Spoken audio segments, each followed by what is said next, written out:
This is editing drone photography for real estate in 2026, and we're doing it in Lightroom, and this is the fastest way I can usually do it, and it takes the least amount of time. So here we go. Okay, so we're gonna go straight to develop, make sure everything's there. This is 17 photos, drone. This is the DJI Mini 2 photos. The color is kind of more contrasty. I usually start off just selecting everything, and I just do it all at the same time because eventually I'm gonna do it. So might as well just do it, knock it all at once, and that's where AI comes from. So first we're gonna select all. So in Mac is Command A, select all. We're gonna turn the switch on. So this helps you to make the adjustments to everything that's selected. So we're gonna go to shadows to like 75%, highlights to, I'm gonna go a little bit high on exposure, vibrance, we're gonna go to halfway. And like I said, all these adjustments, I used to do them to each photo, and since I've done it so many times, it just way easier just to select everything and do all at once. In the curves, I click one up here to about 75%, which is like the highs. Down here, which is where it's like 25%, I click there, so it'll be two selections. This bottom one, I'm gonna turn it up just a little bit on the straight, just a little bit higher than that. And the contrast goes to like about 25% more, so right there. So we're already seeing a pretty good look. So now I'm gonna select the sky and do an adjustment to just the sky. So let's just deselect the ones that don't have the sky. So these two, now look around. Okay, so everything has a sky except for these two. All right, so we're gonna go to select this circle here, click that. You got a sky, and this is where the AI comes in, the AI. So click sky. So AI here is basically selecting the sky from each of the photos, and each of those photos it's detecting its own sky, because obviously it's going to be a different like outlining of the sky. So it's all getting selected. It's going one by one. All right, once it's selected, then basically anything you do to this one specific photo, it'll go ahead and just do the adjustments to all the selected skies in each of the other photos. So what I usually do is so for this one, I'm gonna bring up the exposure just a little bit, and then go to contrast to about half.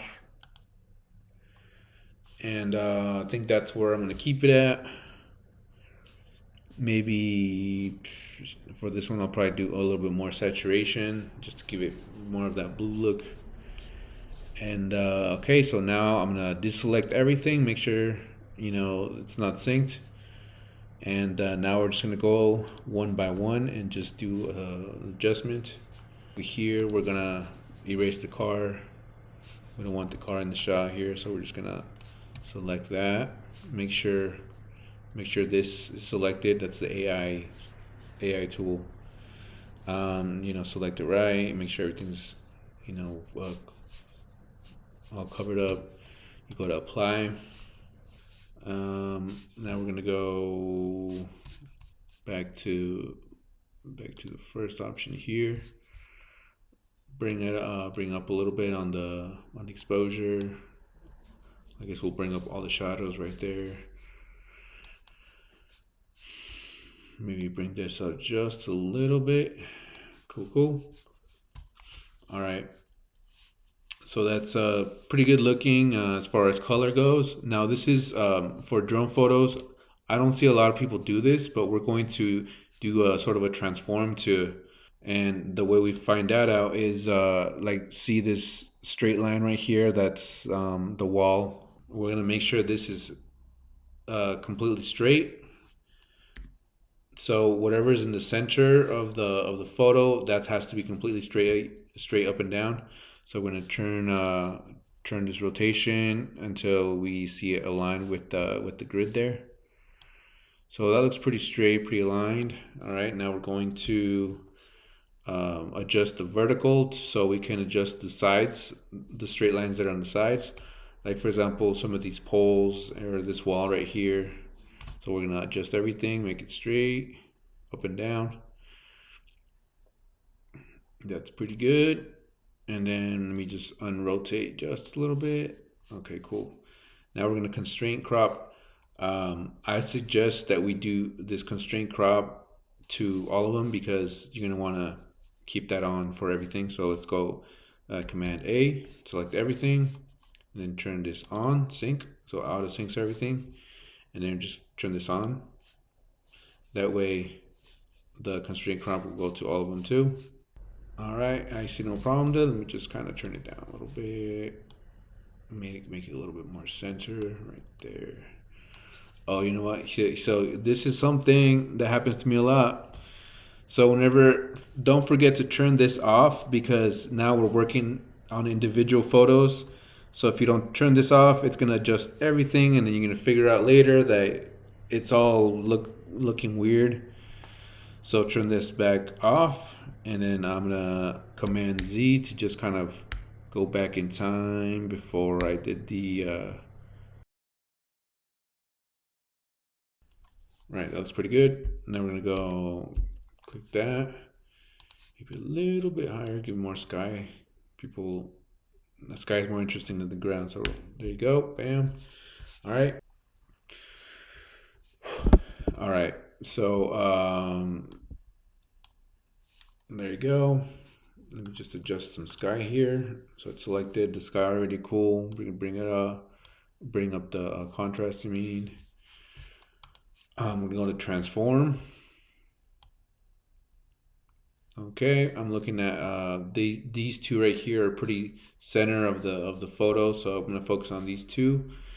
So I'm gonna start with the rotation, and you see the grid there aligning. It has to be all completely parallel up and down. There it is. So that's the center's aligned. Now we just gotta adjust, for example, this lining and this lining. And now we're gonna go vertical. So you see it adjust right there. Bam. That's pretty straight. You see these window lines that are going up and down, and this wall here, and then this side.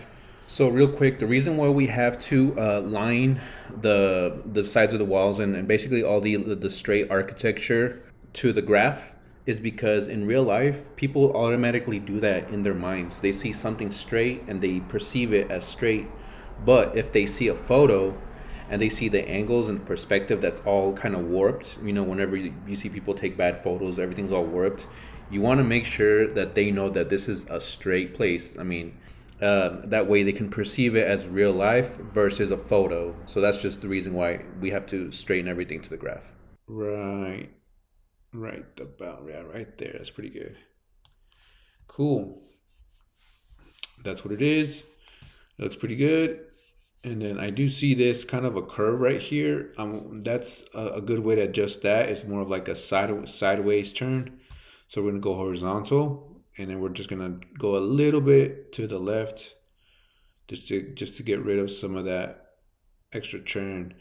Like keep it at 2, maybe rotate back a little bit. Right there, that's pretty good.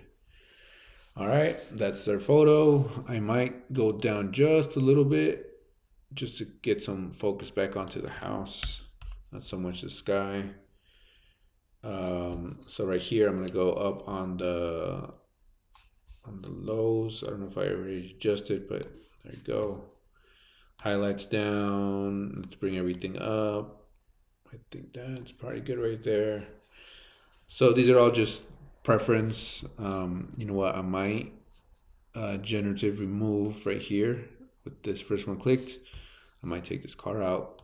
It is a little distracting, so we're gonna keep it away from people's eyes. Apply, bam. Alrighty.